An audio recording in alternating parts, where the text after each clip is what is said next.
Hey, welcome to BassGuitarLessons.com. I'm Scott Noftel. I'm going to do a video today about the major scale. So scales, very important if you're playing any instrument. They are kind of the root of all music.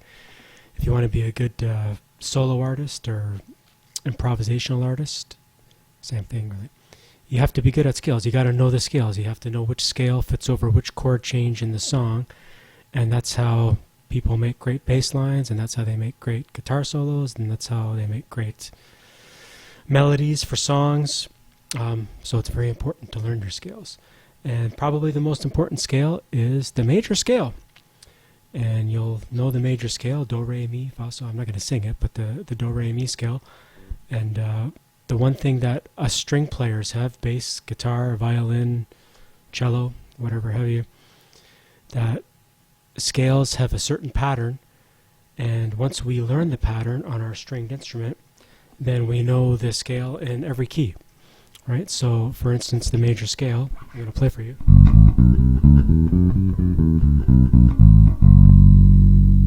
I know the pattern, so I can play it on G, and I can move it up to A. Move it up to B. So you see, it's great for us. Horn players have to learn all kinds of different fingerings, and they have to press little buttons all over their horns and figure out different mouth positions for their trumpets and whatnot. But once we learn a certain fingering, we've got the scale. And obviously there's many different fingerings for each scale that you can learn, but once you learn one, then you got a good root, and you can experiment from there. So the fingering for the major scale, I'm going to show you. I'll show you on my fingers here. It's also, I'm going to play it in 2 octaves a little bit later, and the 2 octave scale, if you're not already on my website, there is the link right there to the major scale in 2 octaves, and we're going to look at that fingering as well. But the basic major scale in 1 octave that you're going to want to learn is this. It starts with your middle finger. Again, I'll show you this way, not the other way. And so I'm going to play the G major scale. I'm going to put my middle finger on the G, and then I'm going to put my 4th finger.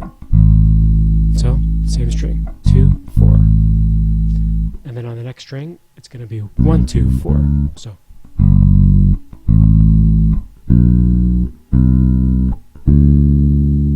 I'll look at that again. So it's 2, 4, 1, 2, 4.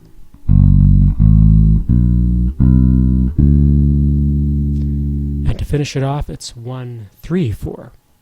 So we'll start from the beginning. 1, 3, 4.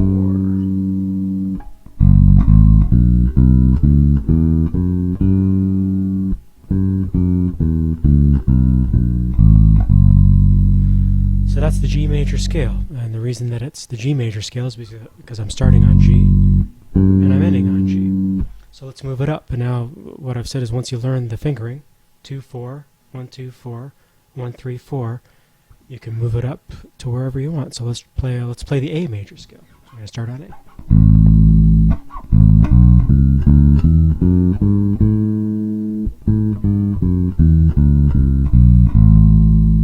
Move it up to B.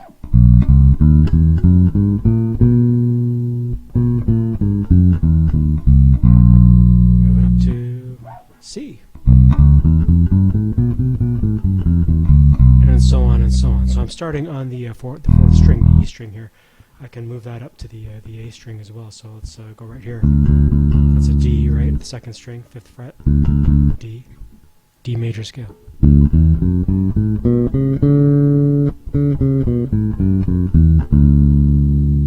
So you can practice that all over the fretboard. On the website you can see there is a key for the different notes on the bass. And literally wherever you want to start. You're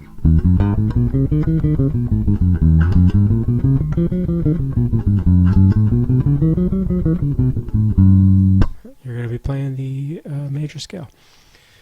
So now let's look at the major scale in 2 octaves. And the reason that you should forget about everything that I just told you about playing the major scale and start playing it in 2 octaves is because it really enables you to move from the bottom part of the neck to the top part of the neck very quickly. So here's a G. I'm going to move up to that G right there.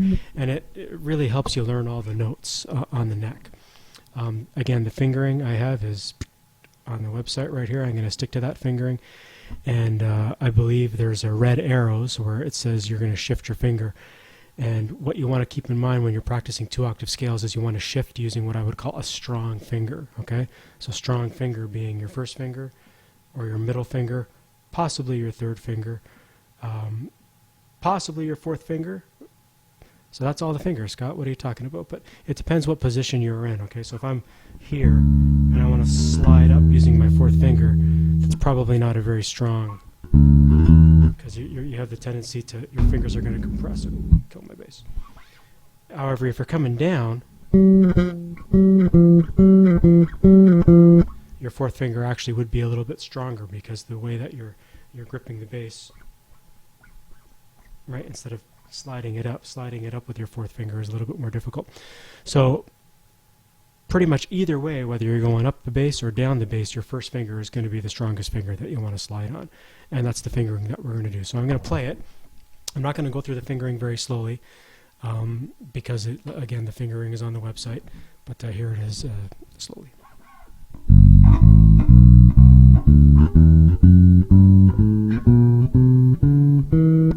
See, I'm sliding with the first finger.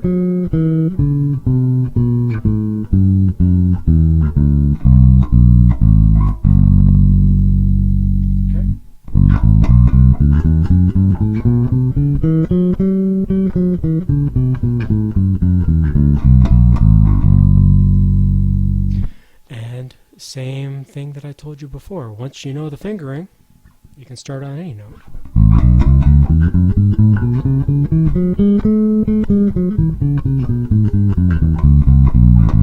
That was the A.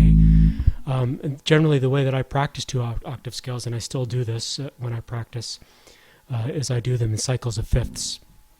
And what that means is I'm going to start on G, then go to C, F.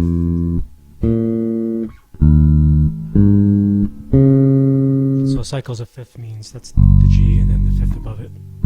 Actually, sorry, it's the cycle of fourths. You cycle of fifths down. G, a fourth up to C, fourth up to F, D. Okay, so it would look something like this.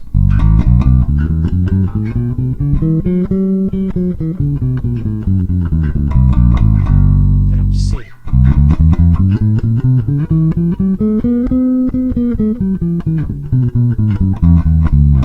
And down to F.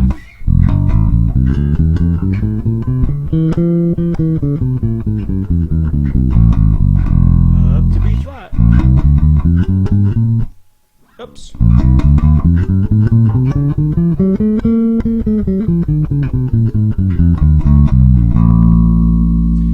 And the way that you should do this, unlike I am right now, is stick your metronome on at a nice even clip. Obviously, you're not going to start practicing them as fast as I'm doing right there, but you know, try and do it to a metronome so that it's nice and.